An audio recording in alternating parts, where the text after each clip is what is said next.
راځو د پولینوم باقی مانده قضیه باندې ځان پوهیو. نو کیدای شي په دې ویډیو کې چې کار کوو مونږ ښایي تاسو لږ څه داسې جادویي غوندې کار ښکاره شي، خو وروستنیو ویډیوګانو کې چې دا مونږ کله په ثبوت رسوو او تاسو پرې فکر وکړئ بیا به تاسو ته معلوم شي چې دومره خاص غټه خبره پکې نشته دی. نو راځو ګورو چې د پولینوم باقی مانده قضیه څه شی ده. نو دوی مونږ ته داسې وایي چې که چیرې اف د ایکس یو پولینوم وي، اف د ایکس یو پولینوم وي او په x منفي a باندې وویشل شي، x منفي a باندې وویشل شي، نو د دې باقی مانده مساوي کیږي. نو باقی مانده مساوي دی له f د a سره، f د a تابع سره مساوي دی.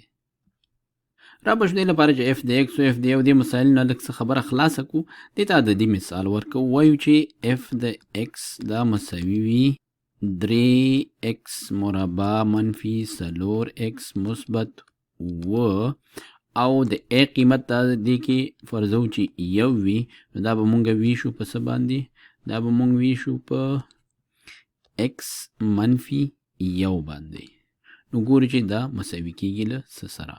نو دې د معلومولو لپاره موږ راځو د الجبري ویش څخه کار اخلو یا د پولینومونو اوږد ویش څخه کار اخلو چې دغه افاده 3x مربع منفي 4x مثبت 7 تقسیم پر x منفي یو باندې ویشو. ګورو چې دې باقی مانده رښتیا هم د څه شی f د a په لاس راځي او که نه راځي.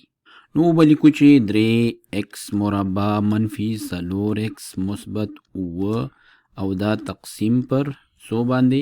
x منفي یو باندې، x منفي یو.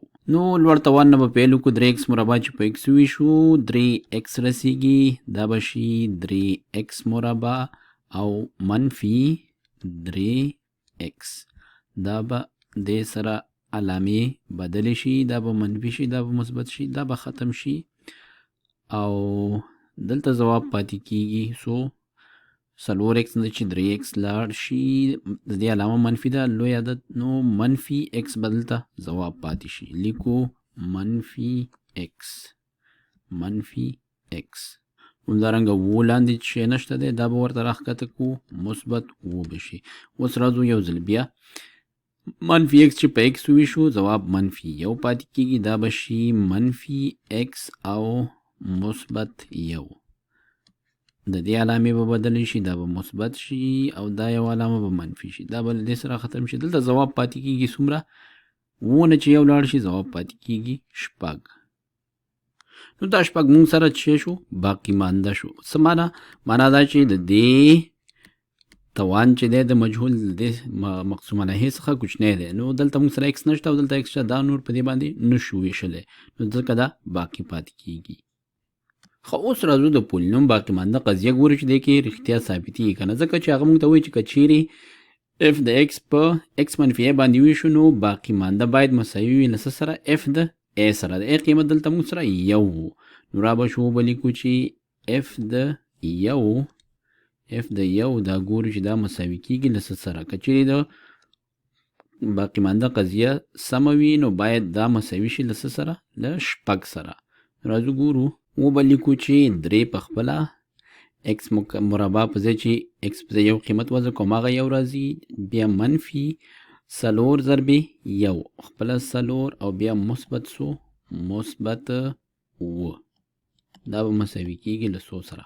ښه 3 دا کیږي 10، لسونه چې 4 لاړ شي ځواب پاتې کیږي 6. نو وینو چې زموږ ځواب سم شو، یعنی f د یو مساوي شو له باقی مانده سره، کوم چې دلته موږ ته په لاس راغلی و.